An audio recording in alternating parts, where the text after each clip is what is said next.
Hello friends, welcome to secret of சமையல். இன்னைக்கு நம்மளோட சேனல்ல நாம பார்க்க போறது இந்த வல்லாரக்கீரையில துவையல் எப்படி செய்யலாம் அப்படின்னு பார்க்க போறோம். முன்னாடி ஒரு வீடியோல உங்களுக்கு காட்டியிருப்பேன், அண்ணா வீட்டுல இருந்து எடுத்துட்டு வந்தேன் அப்படின்னு சொல்லிட்டு. அப்ப வந்து 4 லீவ்ஸ் தான் இருந்துச்சு. ஆனா இப்ப பாருங்க எவ்வளவு அழகா வளர்ந்துருக்குதுன்னு. கிட்டத்தட்ட ஒரு தாமரை இலை மாதிரி அழகா இருக்கு. பார்க்கவே ஒரு ஆர்னமெண்டல் பிளான்ட் மாதிரியும் இருக்குது.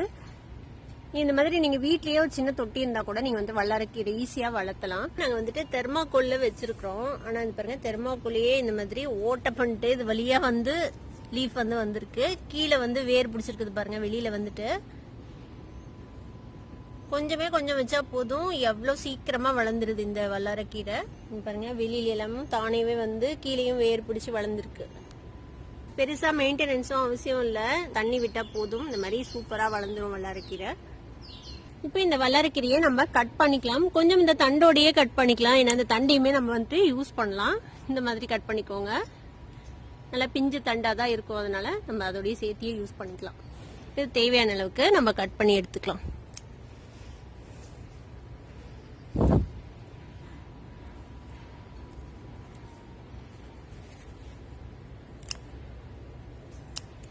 இப்போ இந்த அளவுக்கு பொரிச்சிருக்கேன், ஒரு 20-25 இலை இருக்கும். நம்ம 2 பேத்துக்கு சமைக்கிறதுக்கு இந்த அளவுக்கு சரியா இருக்கும். இப்போ இதை வச்சு நம்ம எப்படி துவையல் செய்யலாம்னு பார்க்கலாம் வாங்க. இப்போ நம்ம பறிச்சிட்டு வந்த இந்த வல்லாரக்கீரையை நல்லா வாஷ் பண்ணி எடுத்து வச்சிருக்கேன். இப்போ இதை வந்துட்டு நம்ம வெட்டி வச்சுக்கலாம். இந்த மாதிரி பீஸ் பண்ணி வச்சுக்கோங்க. இந்த தண்டு பகுதியுமே நம்ம வந்துட்டு யூஸ் பண்ணலாம். நம்ம அரைச்சுதான் செய்ய போறோம், அதனால அது ஒன்றும் பிரச்சனை இல்லை.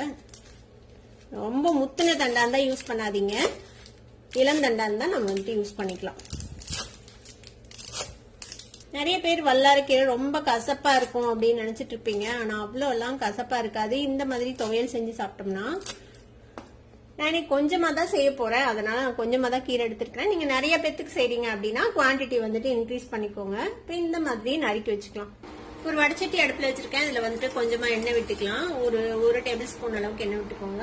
இப்போ இதுல 2 டீஸ்பூன் அளவுக்கு உளுத்தம்பருப்பு, 2 டீஸ்பூன் அளவுக்கு கடலைப்பருப்பு, ஒரு 3 வரமிளகாய் எடுத்திருக்கேன். மிளகா வந்துட்டு உங்க காரத்துக்கு தேவையான அளவுக்கு நீங்க வந்துட்டு சேர்த்திக்கோங்க. இப்போ இது எல்லாமே கொஞ்சம் செவக்க வறுத்துக்கலாம். இப்போ கடலைப்பருப்பு உளுத்தம்பருப்பு நல்லா செவந்து வறுப்பட்டுச்சு. இப்போ வந்துட்டு கொஞ்சமா வெங்காயம், பெரிய வெங்காயம் எடுத்து வச்சிருக்கேன். நீங்க பெரிய வெங்காயம் யூஸ் பண்ணலாம், இல்ல சின்ன வெங்காயம் யூஸ் பண்ணலாம், எது வேணாலும் நீங்க சேர்த்துக்கலாம். ஒரு பாதி பெரிய வெங்காயம் இந்த மாதிரி கட் பண்ணி சேர்த்திருக்கேன். இப்போ இது கூடவே ஒரு பெரிய தக்காளியை இந்த மாதிரி ரஃபா சாப் பண்ணி சேர்த்திக்கலாம். இது கூடவே 3 பல் பூண்டு தோலோடவே வச்சிருக்கேன், அதையும் சேர்த்திக்கலாம். கொஞ்சமா கருவேப்பிலை, அதையும் சேர்த்துக்கலாம். இப்போ இதையும் நம்ம இதோட சேர்த்து வதக்கி விட்டுக்கலாம். தக்காளி கொஞ்சம் சாஃப்ட் ஆகணும், அது வரைக்கும் வதக்கி விட்டுக்கலாம். இது ஒரு நிமிஷம் வதங்கி இருக்குது. இப்போ இது கூடவே நம்ம வெட்டி வச்சிருக்கிற இந்த வல்லாரக்கீரையும் சேர்த்துக்கலாம். இதையும் இதோட சேர்த்து வதக்கி விடுங்க. இப்போ மீடியம் ஃப்ளேம்ல வச்சு இதை இப்படியே வதக்கி விடுங்க. இது ஒரு 5 நிமிஷம் நல்லா வதங்கட்டும். இந்த கீரை வந்துட்டு வேகணும், அந்த அளவுக்கு வதங்கட்டும். இந்த வல்லாரக்கீரையை வந்துட்டு நீங்க சாலட்ஸ்ல எல்லாம் கூட ஆட் பண்ணலாம். கொஞ்சமா நல்லா இளம் கீரையா இருக்குதுல்ல, அதை எடுத்து நீங்க வந்துட்டு சாலட்ஸ்ல கட் பண்ணி சேர்த்திக்கலாம். கசக்கவெல்லாம் கசக்காது, நீங்க பயப்படுற மாதிரி சாப்பிட முடியும். ஆக்சுவலா இந்த கீரையே நீங்க சும்மா பச்சையா கூட சாப்பிட முடியும், அந்த மாதிரிதான் இருக்கும். இந்த கீரையோட கலர் மாறாத அளவுக்கு வதக்கிக்கோங்க. இந்த அளவுக்கு வதக்கினா போதும். ஒரு 3-4 நிமிஷம் வதக்குனீங்கன்னா போதும், இந்த அளவுக்கு வதங்கிடும். இப்போ ஒரு 3 டேபிள் ஸ்பூன் அளவுக்கு தேங்காய் எடுத்து வச்சிருக்கேன், தேங்காய் சேர்த்துக்கலாம். தேங்காயையும் லேசா வதக்கி விடலாம். சும்மா ஒரு 2 பெரட்டினீங்கன்னா போதும். அவ்வளவுதான், இந்த அளவுக்கு வதக்கினா போதும். தேங்காய் போட்டதுக்கு அப்புறம் ஆஃப் பண்ணிடலாம் அடுப்பை. இது ஆறட்டும், ஆற வரைக்கும் வெயிட் பண்ணலாம். இது கூடவே கொஞ்சமா பெருங்காயத்தூள் சேர்த்திக்கோங்க. ஒரு பிஞ்ச் அளவுக்கு பெருங்காயம் சேர்த்திருக்கேன். இப்போ நம்ம வதக்குன இந்த சட்னிக்கான திங்ஸ் எல்லாம் ஒரு மிக்சி ஜார்ல மாத்தியாச்சு. ஆறுனதுக்கு அப்புறமேட்டு சேர்த்து அரைச்சுக்கோங்க. இப்போ இதுக்கு தேவையான அளவுக்கு உப்பு சேர்த்திக்கலாம். கல்லுப்பு சேர்த்துறேன் நானு.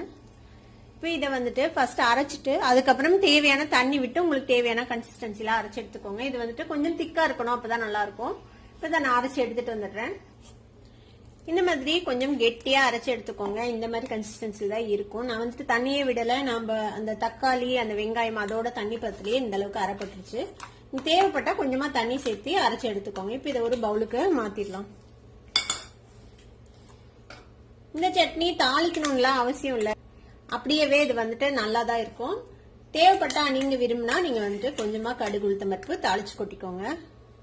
இப்ப பாருங்க நம்மளோட ஆரோக்கியமான சுவையான ஒரு வல்லாரைக்கீரை துவையல் ரெடி ஆயிடுச்சு. இதை வந்துட்டு நல்லா சுட சுட சாதத்து மேல கொஞ்சமா நெய் இல்லைன்னா நல்லெண்ணெய் விட்டு இந்த சட்னி போட்டு சாப்பிட்டு பாருங்க, செம்ம டேஸ்டியா இருக்கும். தொட்டுக்கிறதுக்கு நீங்க எது வேணாலும் வச்சுக்கலாம், அப்பளம் வடாம் அந்த மாதிரி எது வச்சுக்கிட்டாலும் ரொம்பவே நல்லா இருக்கும். இது குழந்தைங்களுக்கு பெரியவங்களுக்கு எல்லாத்துக்குமே ரொம்ப ரொம்ப நல்லது. குழந்தைங்களுக்கு கொடுத்தீங்கன்னா மெமரி பவர் இன்க்ரீஸ் பண்ணும், எல்லாத்துக்குமே தெரிஞ்சிருக்கும் வல்லாரைக்கீரை மெமரிக்கு நல்லது அப்படின்னு சொல்லிட்டு. கண்டிப்பா ட்ரை பண்ணி பாருங்க. ட்ரை பண்ணி பார்த்து எப்படி இருந்தது அப்படின்னு கமெண்ட்ஸ்ல ஃபீட்பேக் கொடுங்க. இந்த வீடியோ உங்களுக்கு பிடிச்சிருந்தா சப்ஸ்கிரைப் பண்ணுங்க, பக்கத்துல இருக்க பெல் ஐகானை கிளிக் பண்ணுங்க, அப்பதான் என்னோட ஃபியூச்சர் நோட்டிபிகேஷன்ஸ் உங்களுக்கு உடனே வந்து சேரும். லைக் பண்ணுங்க, ஷேர் பண்ணுங்க. தேங்க்யூ ஃபார் வாட்சிங் வீடியோ. Bye by.